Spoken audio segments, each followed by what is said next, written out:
పరమశివుడు కలలో కనపడి ఆ మణికంఠుని యొక్క తండ్రి అయినటువంటి రాజశేఖరుడికి చెప్పాడు, ఈయన వచ్చిన అవతార ప్రయోజనం వేరు, ఈ పిల్లవాడు లోకాన్నంతటినీ రక్షిస్తాడు, జ్ఞానాన్ని కల్పిస్తాడు, శాస్త్రబోధ చేస్తాడు, అందుకు దీనికి ధర్మశాస్త్ర అని పేరుంటుంది.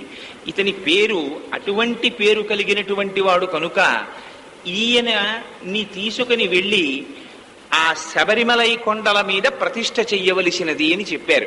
పరశురాముడే విశ్వకర్మగా వచ్చి స్వామివారి యొక్క విగ్రహాన్ని నిర్మించిన తరువాత స్వామివారిని తీసుకుని వెళ్ళి ఆయన నేను బాణం విడిచిపెట్టినప్పుడు ఎక్కడ పడుతుందో అక్కడ ప్రతిష్ఠ చేయమన్నారు.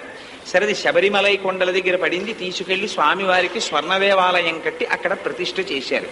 ఆనాటి నుంచి ఈనాటి వరకు అయ్యప్ప స్వామి అక్కడే ఉండి కొన్ని కోట్ల మంది భక్తుల్ని తరింపచేస్తున్నారు. ఇది బాహ్యమునందు కథ. అంటే ఇంకా మిగిలినవి ఆ వావర్ స్వామి వారి కథ